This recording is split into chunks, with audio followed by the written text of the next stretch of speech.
Buenos días. Muchas gracias a todos y bienvenidos al cuarto Congreso de la Asociación Europea de Derecho y Gastronomía, el cual tengo el honor de conducir hoy. En ediciones anteriores hemos atendido a los distintos planos de nuestra gastronomía para dotarla de mayor seguridad jurídica, para asistir a sus profesionales en su consolidación y expansión.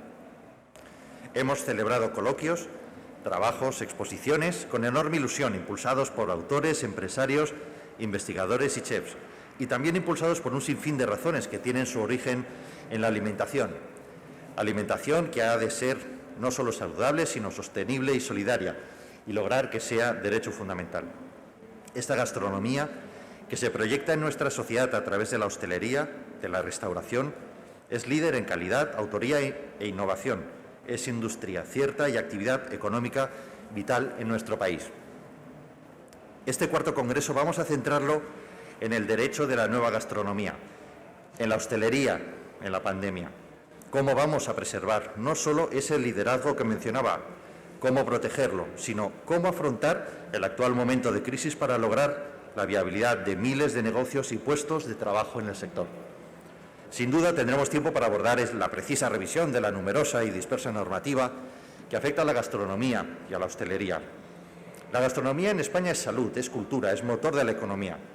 Una vez alcanzado el consenso sobre estos aspectos, hemos de crear alrededor de estos tres pilares esa regulación unitaria de la que hablamos y que tenga en cuenta la protección de los profesionales y de sus creaciones, la promoción, la sostenibilidad, la educación, la seguridad y la calidad, con el evidente apoyo, participación y colaboración de las administraciones públicas. Pero nada de esto podemos abordar sin lograr antes la viabilidad de la hostelería. Y el derecho es el arma, es el medio para lograr este objetivo. Y está del lado de los hosteleros, sin fisuras, sin medias tintas. En este congreso vamos a abordar directamente las vías de actuación de los profesionales del sector en reclamación de la indemnización, de las ayudas por las medidas de cierre y restricciones de la actividad como consecuencia del estado de alarma decretado por el Estado y las comunidades autónomas. ¿Cómo reclamar?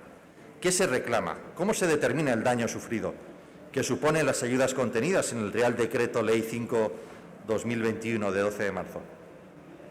Tras las palabras de bienvenida a intervenciones de don Rafael Ansón, don Javier Cremades y don José Luis Izuel, pronunciarán una ponencia conjunta sobre el derecho de la indemnización de los hosteleros don Rafael Fernández Montalvo y don Diego Solana. Tras ello mantendremos un coloquio en mesa redonda con Pepa Muñoz y don Javier de las Muelas. Bien, sin más, cedo la palabra a don Javier Cremades, abogado, fundador y presidente de Cremades y Calvo Sotelo Abogados y presidente de la Asociación Mundial de Juristas y copresidente de la Asociación Europea de Derecho y Gastronomía. Buenos días, muchas gracias, Alfredo. Muchas gracias, señor presidente de Hostelería de España, Rafael Ansón, presidente de honor de la Academia de Gastronomía, Emilio Gallego, secretario general de Hostelería de España, Javier de las Muelas, alcalde de Madrid, magistrado emérito del Tribunal Supremo, Alfonso, queridos amigos, queridos compañeros. Tres ideas nada más para compartir, ¿no? La primera es de celebración, porque seguimos vivos como sector, como sociedad, y la prueba es que hoy se vuelve a celebrar, más de un año después, el primer evento ferial en Europa donde podemos volver a encontrarnos con mascarillas, con dificultades, con distancias, con protocolos, pero el mundo va a continuar. El mundo va a continuar, pero ya no va a ser el mismo, con otras circunstancias. Y esta mañana, donde vamos a volver a dedicar por cuarta vez un espacio de reflexión sobre el derecho y la gastronomía dentro del sector, reflejar una idea y luego otra idea y finalmente una tercera. La primera es que el derecho sirve a las industrias. Cada vez más no estamos poniendo el foco en lo que nosotros sabemos, en el derecho administrativo, en el derecho penal, en el derecho, sino en las personas, en las industrias para las que trabajamos. El sector farmacéutico, el sector financiero o el sector de la gastronomía. ¿Y qué le está pasando al sector de la gastronomía en este momento? ¿Cuál es su preocupación? Hace unos años empezamos pensando en la protección de la creación de los autores o de los cocineros, que son también autores, si son o no sujetos de propiedad industrial o de propiedad intelectual. Hablábamos del derecho comunitario, como aquella ley de protección de la cerveza bávara de hace varios siglos había sido un punto central para construir el mercado común europeo, y cómo el Tribunal de Justicia de la Unión Europea se había apoyado en esa normativa para declarar que efectivamente Europa es un mercado único. Pero hoy no estamos hablando de esas cuestiones, hoy estamos hablando de algo más sustantivo, como es preservar el tejido que ha sido dañado. Y esta es la segunda idea. ¿Qué necesita hoy el sector de la hostelería? ¿Cómo puede apoyar el derecho al sector de la hostelería? Y lo que hemos visto es que ha sido uno de los múltiples sectores severamente golpeados por la necesidad de defendernos de la crisis pandémica. Ha habido muchas personas, muchas empresas, muchas instituciones que han debido paralizar su actuación y, como consecuencia, este sector pues ha tenido un derrumbe en su actividad, ha tenido un desplome en sus operaciones y un daño directo sufrido. Y perder ese tejido, lo que pueda perderse de él, es algo que debemos evitar. Va a suceder, se ha perdido ya parte de él, pero va a tener que ser protegido, primero porque nos interesa a todos. Es un tejido conectado con el bienestar de la sociedad, genera empleo, genera impuestos, genera actividad, pero también es un sector muy conectado con nuestra identidad cultural. No concebimos en este país la vida en sociedad sin esos espacios de encuentro, de comunicación, de celebración, de trabajo, como es la hostelería. Pero además tiene un tercer componente, que es aportar algo muy significativo para una de nuestras primeras industrias, si no la primera, que es el turismo. El conjunto de atractivos que hace de este país, probablemente el primer país turístico del mundo, incluye la gastronomía de una manera principal. Por lo tanto, sería un desastre, sería una pérdida enorme el no cuidar eso. Pero esa es una razón, digámoslo así, evidente y de peso, pero no es la más relevante. La más relevante es que en este país gobiernan las leyes, no gobiernan las personas.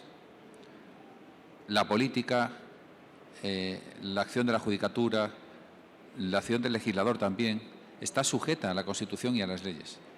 Y hay una norma que ha servido para que se puedan tomar estas medidas que han afectado a la economía. Esa norma habilitante es la Ley Orgánica que regula los estados de excepción de alarma y de sitio. Y en esa norma, que es la que el Congreso utilizó, en la que se amparó, después de lo que dice la propia Constitución, para declarar el estado de alarma y de sitio, se prevé en el artículo 3.2 que, como consecuencia de esas medidas, se produzca un daño a terceros, ese daño deberá ser indemnizado. Por lo tanto, la teoría clásica de que la fuerza mayor es una excepción para la responsabilidad patrimonial del Estado, en este caso debe interpretarse dentro de lo que previó el propio legislador, que al prever el estado de excepción, la excepción, un ataque interno hacia el orden constitucional, el de sitio, un ataque externo a la soberanía, o el de emergencia, que es la respuesta a una situación de desastre natural, una pandemia, un huracán, un terremoto, esa fuerza mayor estaba dentro de lo que era el concepto de estado de alarma, y a pesar de todo el legislador preveyó una indemnización. Por tanto, ahora lo que tenemos que ver es cómo afronta la sociedad los resultados económicos de estas medidas que han sido necesario adoptar.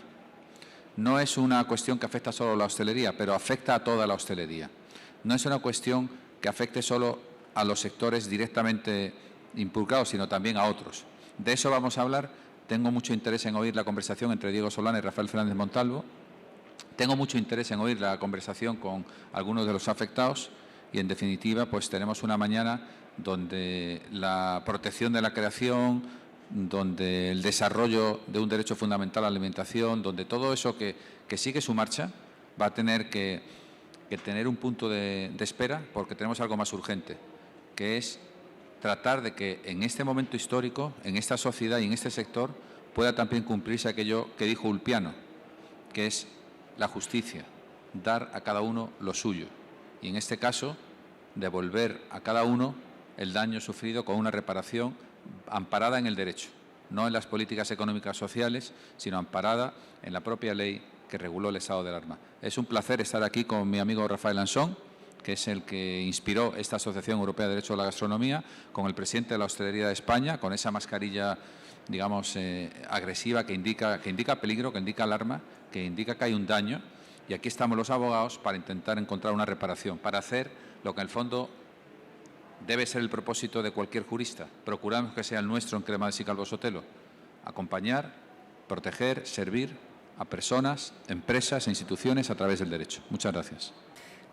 Tiene la palabra don José Luis Izuel, presidente de Hostelería de España, miembro de la Junta Directiva de CEPIME y vicepresidente del Consejo de Turismo de la Confederación Española de Organizaciones Empresariales, CEOE. Buenos días. Bueno, pues en primer lugar, daros las gracias, ¿no? Es un placer estar aquí en esta inauguración, es un placer que nos hayáis invitado. Dar las gracias a Rafael Ansón por esa capacidad que tiene de aglutinar, de unir, para que de esas uniones hagan, yo creo que, experiencias con más fuerza, con más energía. Gracias, Javier, por tu estilo, por tus formas, por presidir ese despacho entre los líderes de este país, por estar trabajando codo con codo, por representar también los intereses de muchos hosteleros absolutamente dañados, ¿no? De alguna manera, yo creo que todo el mundo es consciente que la hostelería, el turismo, la gastronomía, si alguna vez ha necesitado del amparo del derecho, pues yo creo que estamos en el momento, en el epicentro, ¿no?, de esa necesidad. Yo creo que todo el mundo es consciente de la situación, del daño que se nos está haciendo, que se nos ha hecho, de la situación dramática en que se encuentran miles y miles de empresas, de los más de 100.000 persianas que han bajado definitivamente la persiana ante la imposibilidad de trabajar, de seguir trabajando.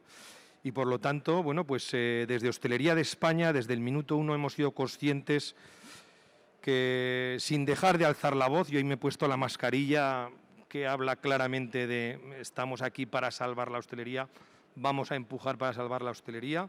Por lo tanto, hemos empujado desde el primer minuto. Tenemos que dar gracias a todos los hosteleros que a lo largo de este año se han manifestado en todos los territorios, en todas las capitales de provincia. Yo he tenido la oportunidad de acompañar a muchos hosteleros, pero solo con alzar la voz lamentablemente no sirve, y desde Hostelería de España, desde el minuto uno, pues entendimos que había que, que había que defendernos con todas las armas, y una de las principales armas es el derecho, ¿no? Iniciamos el camino desde el verano con presentación de demandas ante el contencioso administrativo por el montón de decisiones que se han tomado. Después generamos herramientas para que el hostelero tenga una herramienta de fácil acceso para presentar estas reclamaciones patrimoniales ante el Estado que creemos que tenemos derecho. Y además ahora estamos trabajando en una iniciativa legislativa popular. Creemos que tenemos que entrar en ese terreno de juego. Creo que la hostelería puede, por esa capilaridad, por esa cercanía, por ese montón de cientos de miles de clientes, de decenas de miles de establecimientos, para poder incidir ante quien legisla, que es ante las Cortes, ante el Congreso, la posibilidad de que se hagan mejoras en muchas leyes que nos afectan gravemente y que siguen adormecidas porque lamentablemente el legislador a veces no tiene contacto con la realidad, ¿no? Pues nosotros tenemos la obligación también de incidir. Si algo bueno ha traído esta pandemia, en nuestro caso, pues es las alianzas, ¿no? Y en esa línea generamos una gran alianza juntos con la hostelería, con agrupaciones de empresas como FIAP, todo el sector de la alimentación, de la industria de bebidas, con AECO, grandes organizaciones muy potentes que, digamos, ha generado un trabajo que va a continuar y que ha sido muy positivo. Y en esta misma línea, pues ahora hemos acordado una gran alianza con el despacho que preside Javier Cremades, que creo que nos va a llenar de satisfacción. Necesitamos una asesoría potente, seria, y vamos a trabajar codo con codo para que la hostelería de España, este sector, bueno, si cabe, esté representado y con energía por los mejores por los mejores partners, ¿no? Por los mejores players del sector y bueno, en este caso, qué mejor representante del sector del derecho que el despacho de Javier Cremades, ¿no? Yo, un poco para finalizar, yo creo que es un día de alegría. Hoy hemos dado un punto de inflexión. Estamos inaugurando prácticamente a una hora el primer congreso físico, la primera feria física que nos retrotrae un año en toda Europa. Hoy nos vemos, sí, con mascarillas, con distancias, pero yo creo que hay que felicitar a HIP por hacer este congreso, que creo que puede servir de punto de inflexión. Y por ir finalizando, yo me siento orgulloso de presidir este sector, orgullosísimo, un sector que ha tirado del carro, que ha sido capaz de duplicar el empleo en los últimos 20 años. Había 900.000 empleos en el año 2000 y en el año 2019 llegamos a picos de 1.800.000 empleos, que ha tirado del carro de la economía, del empleo, de la actividad económica del país. Somos el gran trozo de tarta del sector turístico, un sector turístico que se envidia en el mundo. Somos un sector, la hostelería de España, que somos envidia en el mundo. Somos un sector líderes en gastronomía, líderes en modo de vida. Yo digo, en el turismo hay buenas playas y buenos hoteles en muchas partes del mundo, ¿no? Pero les faltan nuestros bares, nuestras terrazas, nuestro uso de la hostelería. Somos el sector que más felicidad vende y espero que nos dejen dentro de poco de nuevo tirar del carro y seguir siendo el sector que más felicidad vende. Por eso me siento orgulloso de presidir este sector, lo hago con responsabilidad en un año durísimo en el que hemos procurado estar presentes en los medios, alzar la voz y decirles a todo el sector que aguanten, que vamos a darles herramientas para que se les restituya el daño que se les ha hecho, que vamos a seguir insistiendo y que el que aguante dentro de poco, pues espero que el mercado sea capaz de devolverle todo aquello que nos han quitado durante el año, esta situación dramática que hemos vivido. Por lo tanto, hacia adelante, como decía mi padre, pa'lante el canal, aunque no baje agua.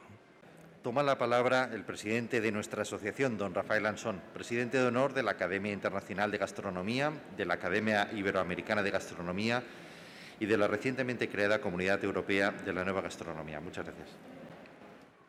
Buenos días. Ante todo, quiero felicitar a HIP por haber conseguido que se reabra IFEMA después de tantos meses. En segundo lugar, a la Hostelería de España y, por supuesto, al despacho Cremades Calvo Sotelo. Es verdad que lo más urgente en estos momentos es salvar la hostelería.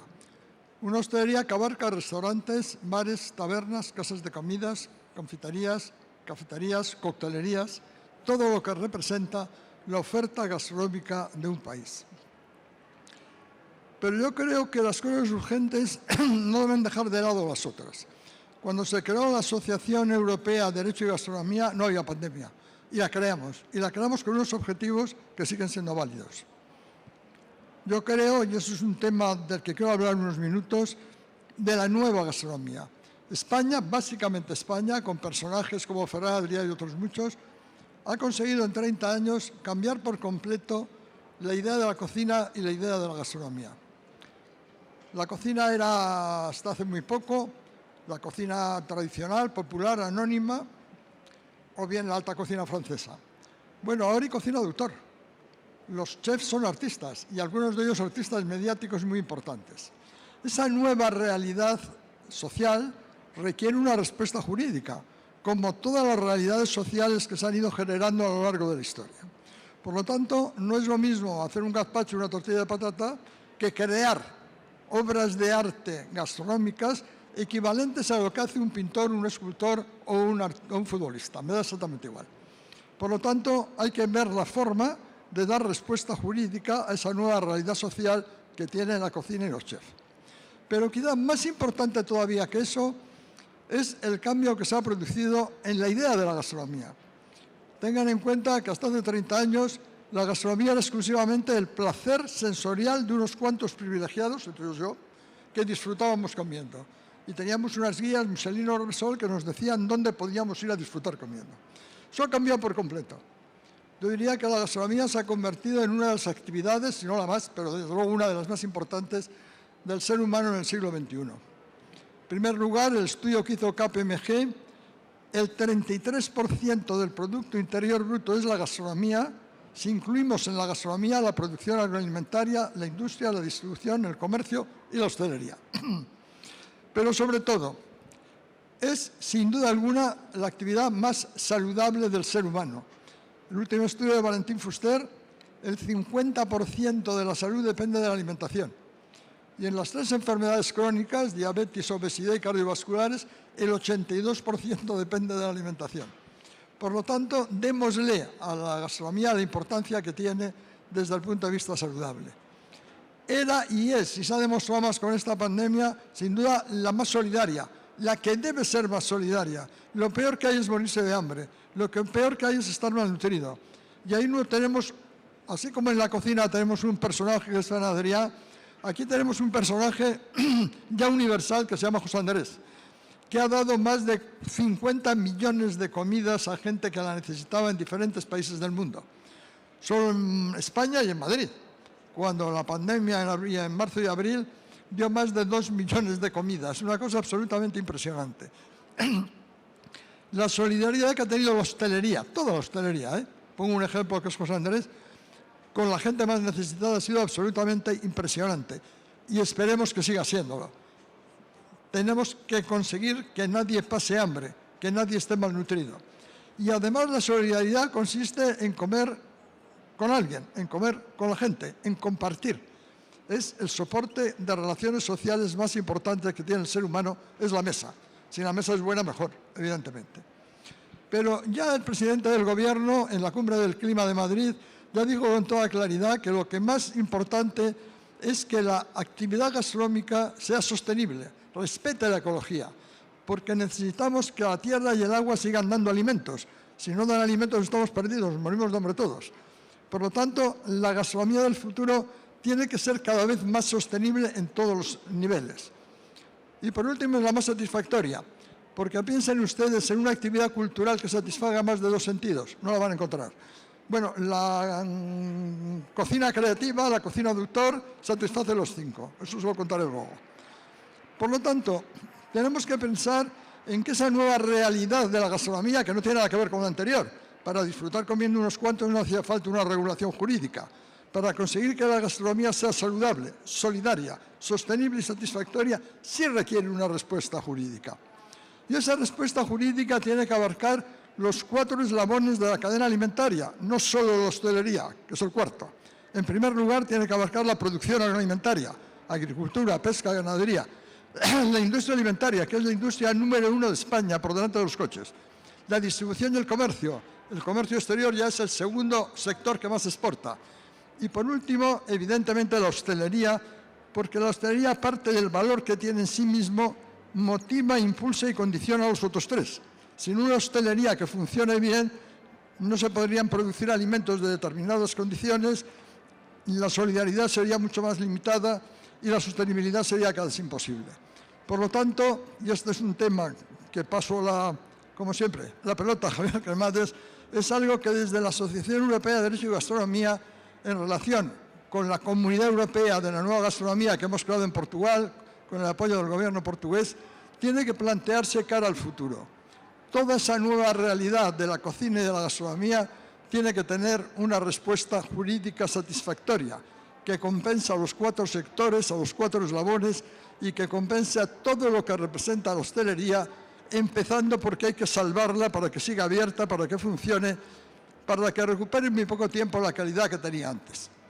Y voy a terminar con un verso que me encanta, que está en el origen de la democracia española, que pronunció Adolfo Suárez en todavía cortes franquistas, que dice que está el hoy alerta al mañana, hombre de España, ni el pasado ha muerto, ni está el mañana, ni el ayer escrito. Porque el ayer y sobre todo el mañana lo vamos a escribir entre todos. Y el ayer y sobre todo el mañana de la hostelería lo vamos a escribir entre todos.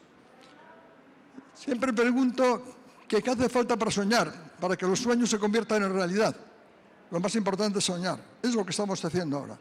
Y estoy seguro que los sueños que tenemos, los que estamos aquí, se van a convertir en ilusiones, las ilusiones en esperanzas, las esperanzas en realidades mejores, mucho mejores, pero sobre todo mejores para todos. Gracias. Muchas gracias Javier, José Luis, Rafael, Concluye el acto inaugural del Congreso. Hola de nuevo. Tengo el honor de presentar la ponencia sobre el derecho a la indemnización de los hosteleros que pronunciarán don Rafael Fernández Montalvo, exmagistrado de la Sala de lo Contencioso Administrativo del Tribunal Supremo, fiscal letrado del Tribunal Constitucional y vocal del Consejo General del Poder Judicial y maestro de juristas, así como don Diego Solana, abogado, compañero y socio director adjunto de Cremades Calvo Sotelo.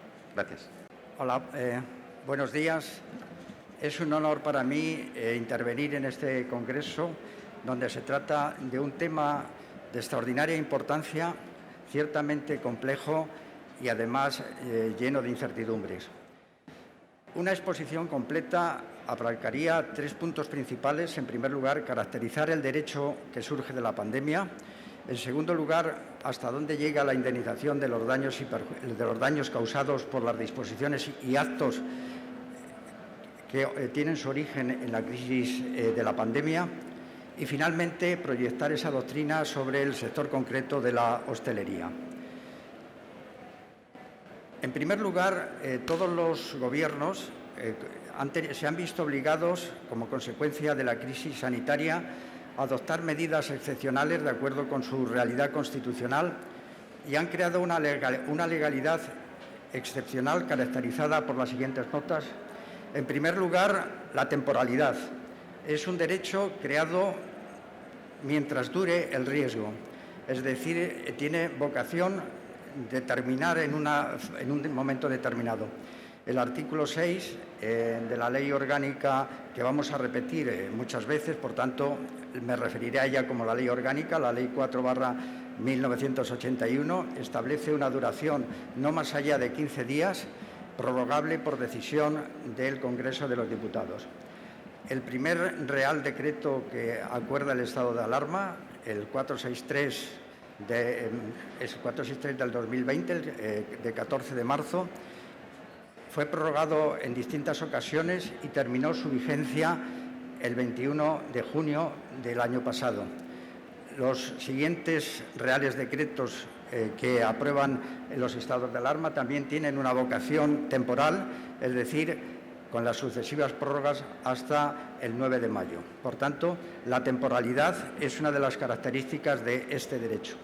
La segunda nota es la atribución al Poder Ejecutivo de unas facultades especiales que permiten la limitación y la suspensión de derechos fundamentales. En tercer lugar, la inseguridad jurídica. El artículo 116 de la Constitución prevé los estados de alarma, excepción y sitio y establece una reserva de ley orgánica que se cumple con la aprobación de la Ley 4/1981, cuyo artículo 4 establece los supuestos habilitantes para declarar el estado de alarma y el artículo 11 las distintas medidas que se puedan adoptar en esta situación. A partir del primer Real Decreto se produce una sucesión ininterrumpida de normas cambiantes y transitorias que dan lugar, sin duda, no solamente a una incertidumbre y una quiebra de la seguridad jurídica, sino también a una serie de perjuicios y de daños a toda la población, pero muy particularmente a determinados sectores económicos. Y la cuarta característica es que, a pesar de todo, sigue un modelo que responde al Estado de Derecho. Es decir, el Estado de Derecho no está de vacaciones. Hay un Estado de Derecho que se caracteriza por 3 notas. En primer lugar, por que siguen funcionando los poderes constitucionales, como establece el artículo 1.4 de la Ley Orgánica. En segundo lugar, porque las disposiciones y actos que se adoptan durante el periodo del estado de alarma son susceptibles de ser impugnados ante los tribunales. Y, finalmente, por la previsión del artículo 3.2, que establece directamente la indemnización de los daños y perjuicios causados por las disposiciones y actos que se adoptan durante el estado de alarma. Estas son las características de ese estado que se crea a raíz de la pandemia. El segundo punto a tratar es cómo se indemnizan los daños y perjuicios que se producen como consecuencia de estas normas que tienen su fundamento en una declaración del estado de alarma. En primer lugar, se trata de unos daños y perjuicios que proceden no tanto de los riesgos de la pandemia como de los riesgos derivados de la gestión de la pandemia. Se trata de una situación en la que el derecho tiene que responder a esta creación de unos riesgos de los que derivan unos daños y perjuicios. Se trata de una situación ciertamente compleja porque no sirven las categorías tradicionales del derecho administrativo. El derecho administrativo juega con unas categorías tradicionales como es la ordenación general de la actividad económica, la privación coactiva de bienes y derechos o la responsabilidad patrimonial. Pero en esta situación excepcional, estas categorías clásicas del derecho administrativo se quedan insuficientes. Podemos decir que tenemos una tormenta jurídica casi perfecta porque a un ordenamiento jurídico excepcional, el que deriva del estado de alarma, nos encontramos con un sector, el sector de la indemnización de los daños y perjuicios, caracterizados porque tiene una escasa regulación, tiene una escasa densidad normativa la ley, prácticamente reducida, como vamos a ver, a la previsión del artículo 3.2 de la ley orgánica. Hay una frase en la doctrina de los Estados Unidos que data de 1837 y que utiliza en el Tribunal Supremo Oliver Wendell Holmes, que tiene dos traducciones paradójicamente contradictorias en España. Por una parte, se dice que los casos difíciles producen un mal derecho y por otra parte dicen, sin embargo, que los casos duros producen un buen derecho. Lo que es cierto es que estamos ante un caso duro caracterizado por la complejidad y por la incertidumbre. El siguiente punto es cómo se proyectan esta necesidad de reparación de los daños a la hostelería en concreto. Decimos que no sirven las categorías clásicas o son insuficientes, es decir, se trata de una aplicación limitada de estas categorías y que se necesita completar con un nuevo título jurídico que haga posible la reparación de estos daños producidos como consecuencia de las disposiciones y actos que se adoptan a la luz o a raíz de la declaración del estado de alarma. Desde luego, la ordenación general de la economía no es indemnizable, sí lo es la privación de los derechos y bienes de carácter coactivo por la previsión del artículo 33.3 de la Constitución y la Ley de Expropiación Forzosa, de manera que en todos aquellos casos en que se haya producido requisas, ocupaciones temporales, intervención de empresa o expropiaciones forzosas, tiene una regulación específica y forma parte de esas categorías que podemos llamar clásicas del derecho administrativo. Hay, por otra parte, las ayudas directas de las administraciones públicas, que es una categoría completamente independiente y distinta, porque no hay un derecho subjetivo a exigir esas ayudas antes de que una norma las establezca. En segundo lugar, no producen o no están abocadas a la reparación íntegra del daño y, por otra parte, y finalmente, tienen un tratamiento fiscal diverso.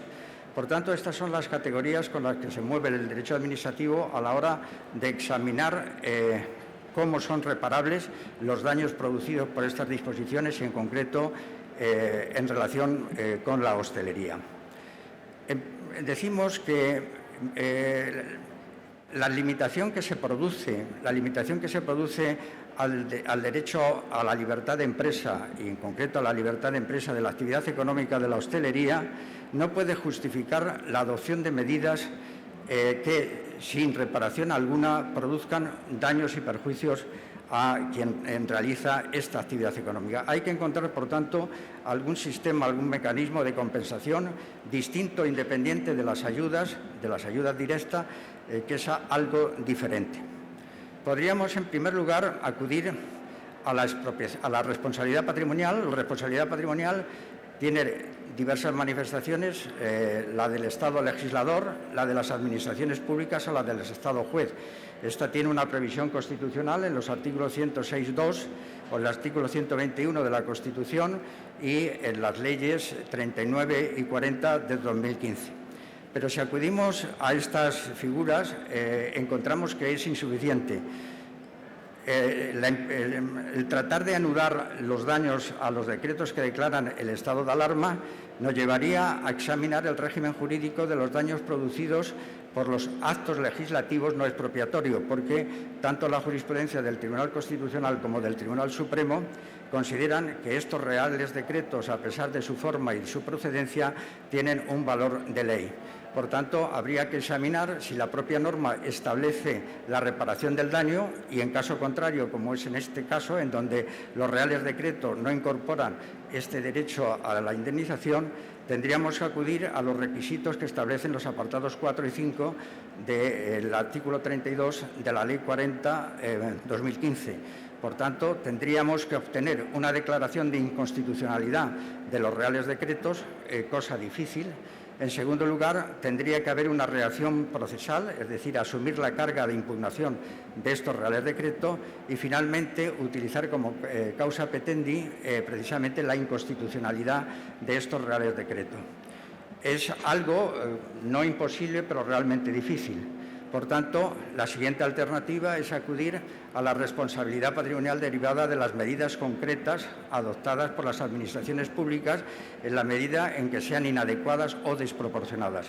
Entonces, habría que cumplir una serie de requisitos que se establecen también en el artículo 32 en los apartados primero y segundo, es decir, ha de ser un daño efectivo, singularizable, valorable económicamente, que se atribuya en relación causal a las medidas administrativas y que sea antijurídico, es decir, que no haya el deber jurídico de soportar. De estos requisitos, en algunos supuestos podrán darse, pero tampoco nos sirve como mecanismo genérico a través de los cuales se puede obtener una reparación de los daños causados al sector de la hostelería. Por tanto, ¿cuál es la última alternativa? La última alternativa es considerar que el artículo 3.2 de la Ley Orgánica es un título autónomo y suficiente para la exigencia de esa responsabilidad patrimonial.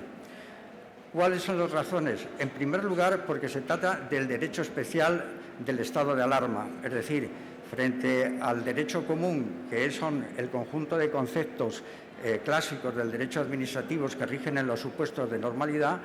En la previsión del artículo 3.2 es el derecho especial de aplicación preferente a las disposiciones y actos derivados de la situación del estado de alarma. En segundo lugar, porque no se puede dejar sin contenido o dejarse de aplicación una ley orgánica y, por tanto, ha de realizarse una labor de integración que no es fácil, porque no hay una gran densidad normativa en la previsión del artículo 3.2 y porque tampoco disponemos de la guía de una jurisprudencia que dé seguridades. No hay una jurisprudencia que haga indicación de cómo ha de integrarse esa escueta previsión del artículo 3.2. Por tanto, hemos de acudir a una actuación de complemento de esa escasez, de esa falta de completud en la previsión de la norma, y establecer, en primer lugar, la exigencia de una reclamación administrativa previa, no porque sea inherente a la exigencia de responsabilidad patrimonial, sino porque es consustancial al régimen administrativo del ordenamiento español. Es decir, la reclamación previa forma parte de la esencia del régimen administrativo, que es el que rige en España, y, por tanto, hay que acudir a esa reclamación previa teniendo en cuenta si es la reclamación en relación con el Estado central, el Consejo de Ministros o en los correspondientes consejos de gobierno tratándose de comunidades autónomas. En segundo lugar, hay que determinar el daño como elemento de cuantificación de la indemnización. El objetivo final es encontrar la cuantía del daño sufrido y de la ganancia dejada de obtener. Es decir, el daño emergente y el lucro cesante. Lo que pasa es que ante la dificultad de encontrar estas cifras inicialmente se acude a unos parámetros aproximativos derivados de la facturación con una media aritmética, una diferencia de la media de las facturaciones de los 3 años últimos y de los obtenidos en época de pandemia. Y finalmente, en relación con el plazo también tiene que ser integrado y cabían dos alternativas: acudir al plazo general de la exigencia de los créditos y de las obligaciones frente a la hacienda pública, es decir, los 4 años que establece la Ley General Tributaria o la Ley General Presupuestaria, o acudir al año no solamente de la responsabilidad patrimonial de las administraciones públicas, sino también de la responsabilidad extracontractual. Es este el camino que parece más lógico, el del año, y quedaría en encontrar la determinación del dies a quo, es decir, el momento a partir del cual se inicia el cómputo del año. Para esto existen 3 posibilidades. Una, atender a la fecha en que se aprueba o se dictan los reales decretos que aprueban el estado de alarma, teniendo en cuenta, claro está, las suspensiones habidas. El segundo criterio es la terminación de cada uno de los estados de alarma, por tanto, en un caso sería el 21 de junio y el otro el 9 de mayo, o finalmente, la última de las posibilidades sería el tener en cuenta que se trata de un daño continuado que se sigue produciendo y que terminaría precisamente cuando terminarían de producirse estos daños, comenzaría a contarse el cómputo para la exigencia de responsabilidad. Esta es, en líneas generales, lo que he querido exponer con un esfuerzo de síntesis, que es caracterizar el derecho de la pandemia, es decir, del estado de alarma, establecer las bases por las que puede exigirse una compensación de esos daños y perjuicios, distinguiéndolo del régimen de las ayudas públicas y, finalmente, proyectarlo al ámbito concreto y específico de la hostelería, tratando de hacer una integración, dando completud a una previsión tan escasa como la del artículo 3.2 de la Ley Orgánica. Gracias. ¿Qué tal? Buenos días. Gracias, Rafael Ansón y Alfredo Gómez Acebo, por tener la gentileza de invitarme a este foro anual de Derecho y Gastronomía. Bueno, poco más puedo añadir a la brillante exposición de mi compañero y magistrado del Tribunal Supremo, Rafael Fernández Montalvo. Quería contar una pequeña historia de cómo se fue fraguando este caso dentro del despacho Cremades y Calvo Sotelo, ¿no? Y deberíamos empezar remitiéndonos al confinamiento. Durante el confinamiento, pues como todos vosotros, estábamos en casa y a través de un grupo de WhatsApp pues compartíamos reflexiones, analizamos la realidad, siempre un poco desde la perspectiva del abogado, ¿no? Y todos nos íbamos aprendiendo qué era el artículo 116 de la Constitución española, qué era exactamente el estado de alarma, qué derechos se suspendían. Y siempre teniendo en cuenta una cosa que se ha dicho ya, pero que me gustaría repetir, que el Estado de Derecho no está en cuarentena. Es decir, que el Estado de Derecho sigue vigente. No hay ningún precepto en el artículo 116, no hay ningún precepto en el estado de alarma que implique que nuestros derechos, que la ley, que el ordenamiento jurídico no esté en vigor. Lo que pasa es que está en una situación de excepcionalidad. Esas reflexiones las íbamos compartiendo, ¿no?, a través del grupo de WhatsApp. Y me acuerdo perfectamente un día en el que el que fuera magistrado del Tribunal Constitucional y también del Tribunal Supremo y compañero y socio de nuestro despacho, Vicente Conde, hizo una breve referencia a ese artículo 3.2 al que se ha referido Rafael, ¿no? Y dejó caer, Vicente, la posibilidad de algún tipo de reclamación derivada de ese artículo. Bueno, como continuamos con el fragor de todos los temas que nos entraban y todas las reflexiones, pues no es que lo olvidáramos, pero lo dejamos un poco aparcado. Y como cualquier abogado, yo y cualquiera de mis compañeros, Javier, Alfredo, Blanca, todos los que estéis aquí, pues normalmente los abogados estamos muy pegados al terreno, estamos muy cerca de la sociedad, porque la gente cuando tiene problemas pues acude a los abogados a que les ayudemos, a que los sirvamos, a que los acompañemos, siempre a través del derecho, ¿no? Y Begoña Fraire, que tiene un restaurante en Madrid que se llama Étimo, desafortunadamente no ha podido acompañarnos hoy por temas personales, pero continuamente, ya clienta del despacho, continuamente me acuerdo perfectamente que me decía: oye, Diego, es que esto no puede ser, es que no es posible que no me dejen trabajar y que no me indemnicen, y ¿qué hago yo? Yo no he tomado ninguna decisión empresarial inadecuada, no he tomado riesgos que sean contrarios a la lógica empresarial. Yo lo único que quiero es trabajar y que me dejen continuar dando de comer. Rafael se refería a la felicidad, seguir haciendo felices a mis clientes, ¿no?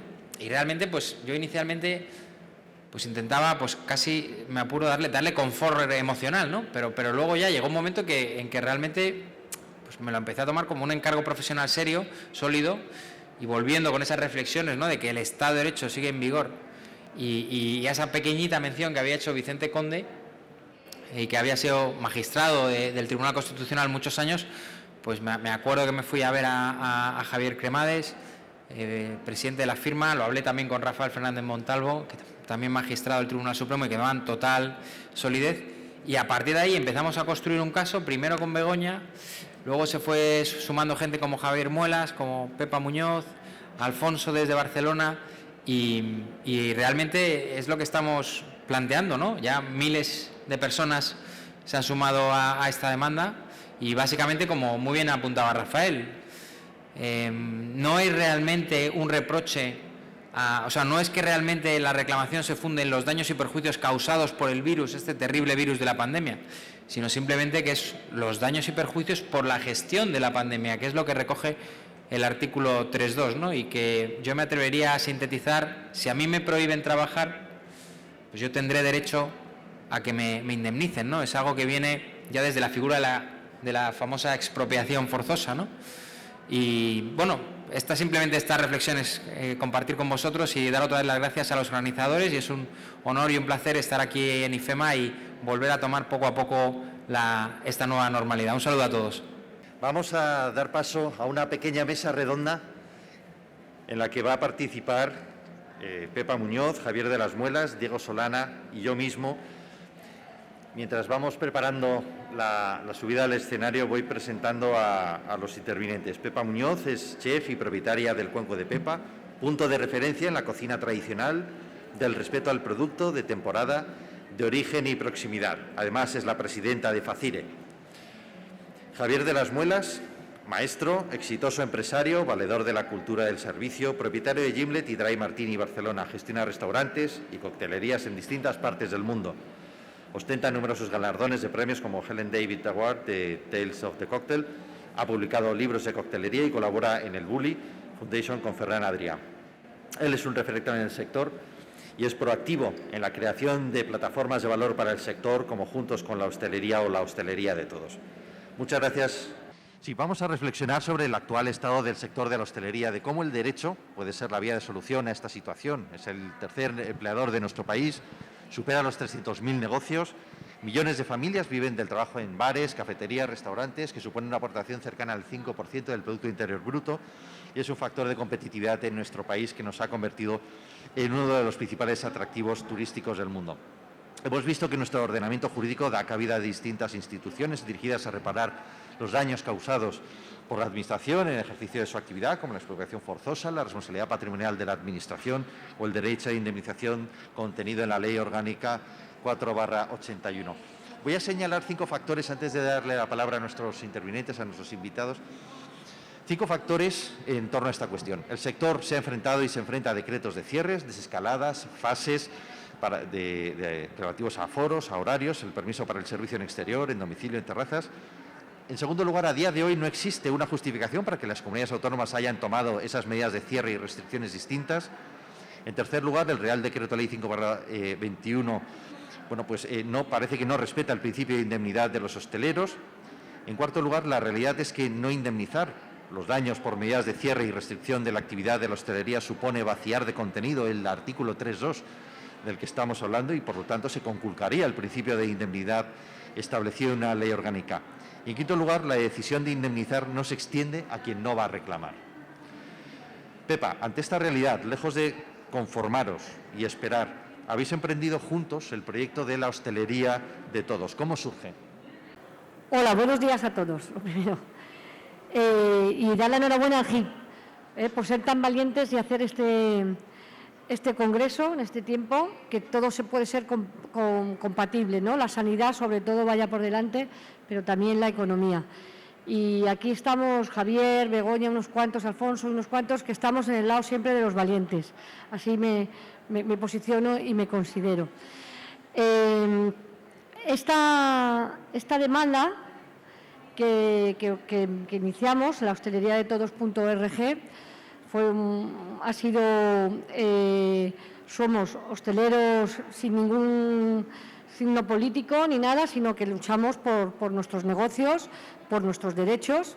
Por eso fuimos a vuestro despacho, ¿no?, a Cremades y Calvo Sotelo, porque queríamos que estar con los mejores. Se han dicho muchos términos, palabras que para eso están ellos aquí, que son los profesionales, que nosotros les hemos dado las herramientas, digamos, un poco les hemos puesto nuestras preocupaciones y lo que en realidad creemos que tenemos derecho, también fijándonos en los países vecinos, ¿no? Veas el caso de Alemania, Francia, Italia. Lo que hemos pedido es esas ayudas que, si no nos dejan trabajar o tenemos restricciones, tenemos derecho a que nos ayuden. Esa es un poco la iniciativa nuestra y por dónde empezamos. Al margen de liderar esta plataforma como hosteleros, ¿qué mensaje habéis recibido de la Administración? ¿Se os ha prometido alguna ayuda? ¿Estáis recibiendo algún tipo de apoyo real de la Administración central o autonómica?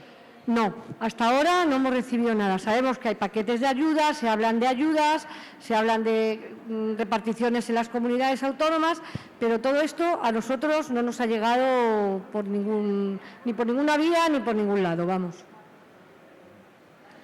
En relación con los trabajadores de tu restaurante, por ejemplo, ¿qué medidas habéis tomado? ¿Qué se ha hecho por parte de vosotros, los propietarios? ¿Qué respuesta habéis tenido de los equipos que integran vuestras cocinas? ¿Os apoyan? ¿Se involucran? ¿Se sienten identificados con este movimiento de reclamación? Sí, bueno, yo en mi caso y en muchos casos, porque he hablado con muchísimos compañeros, la verdad es que el apoyo de los equipos lo están entendiendo perfectamente. Ellos entraron el 13 de marzo, como todos, en un ERTE. Luego, según ha ido aconteciendo la fase 2, la fase 3, las restricciones, pues hemos ido sacando a tiempo parcial. Yo tengo un restaurante que tiene 36 empleados, o sea, es una empresa que tiene un cierto número de personal laboral y hemos sido flexibles para mantener a todos y no tener que echar a ninguno. Es el principal objetivo nuestro de Cuenco de Pepa, y además está aquí Mila, que es mi socia, que para nosotras ha sido lo más importante, ¿no?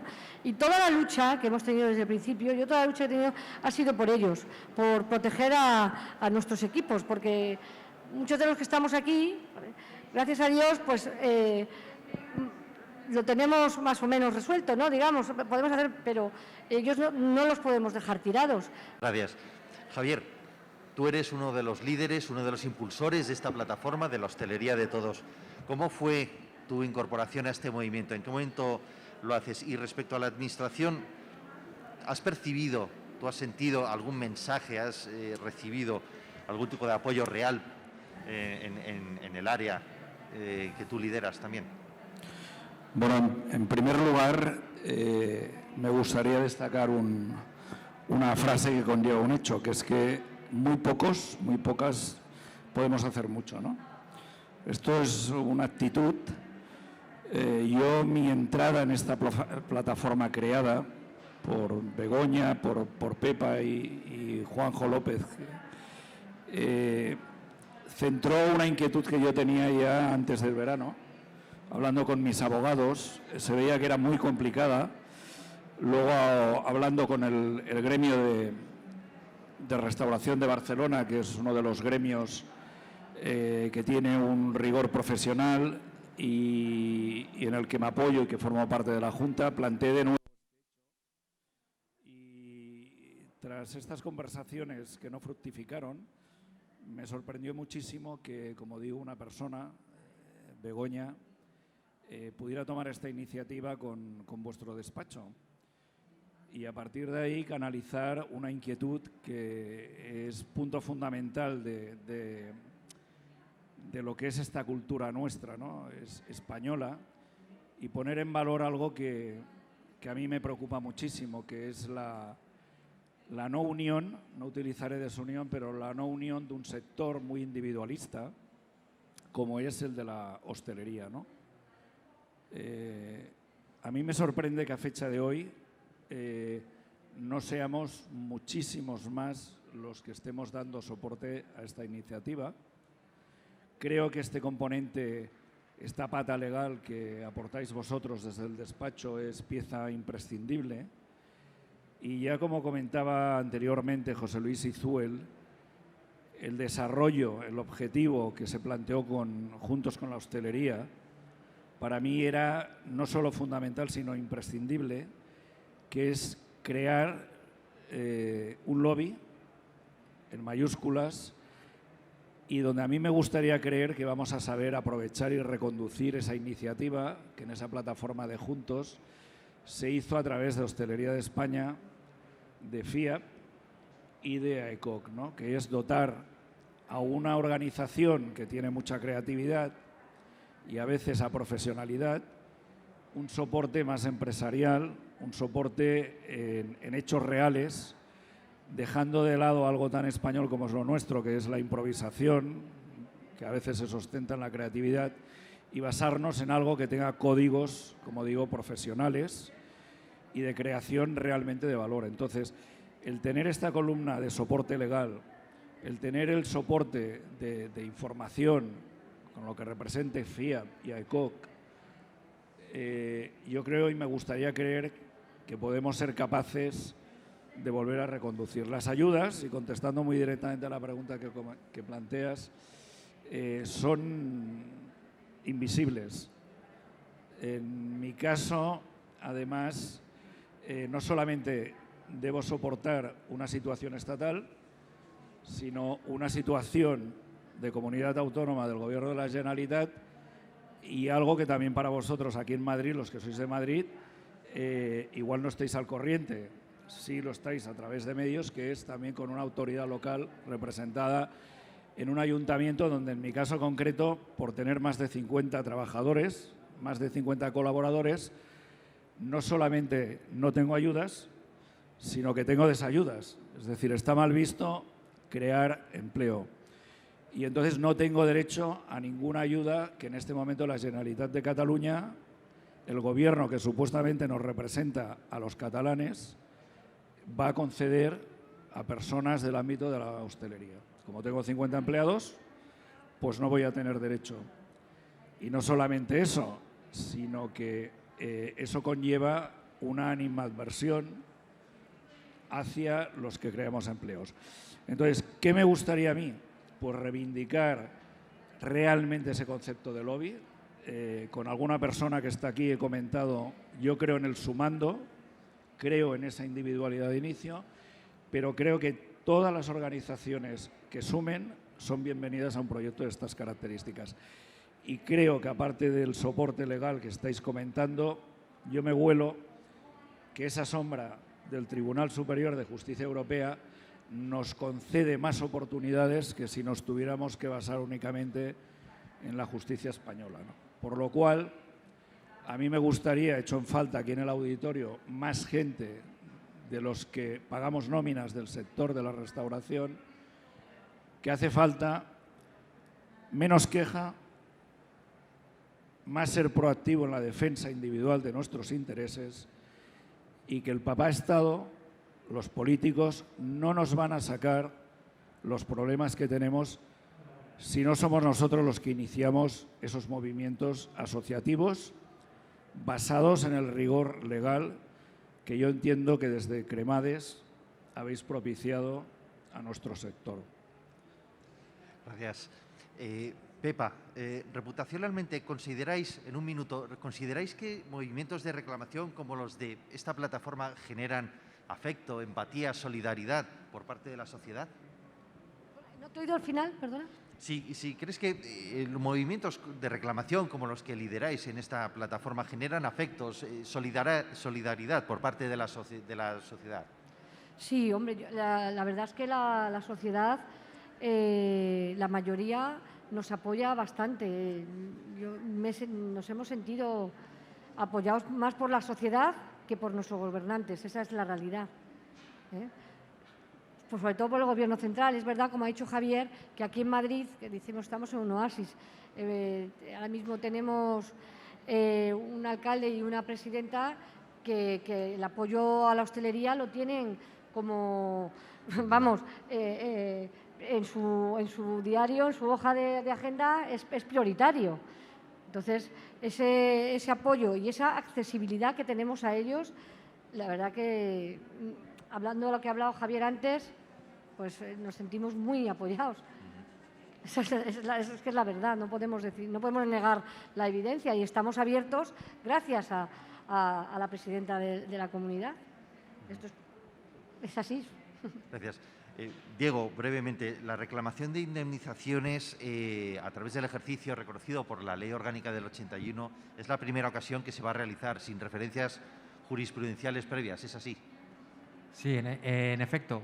Este es el segundo estado de alarma, el estado de alarma que se declara en marzo de 2020. El estado de alarma que se declara es el segundo de la democracia. Se declaró uno con motivo del cierre del espacio aéreo limitado a las torres de control del espacio aeroportuario y, por tanto, la verdad es que ese artículo 3.2, ¿no?, esa posibilidad de ese derecho subjetivo a que te indemnicen por los daños y perjuicios causados, no únicamente en la hostelería, sino en cualquier otro sector que haya sufrido daños y perjuicios, como precisaba muy bien Rafael Fernández Montalvo, no derivado de la pandemia, sino de la gestión de la pandemia, es un campo a explorar, porque nunca se han dado las circunstancias tan graves que constitucionalmente estamos viviendo en la actualidad, con semejantes limitaciones de derechos fundamentales, que la verdad es que si nos lo dicen hace, no sé, si el 13 de marzo nos dicen que el 14 de marzo vamos a vivir así,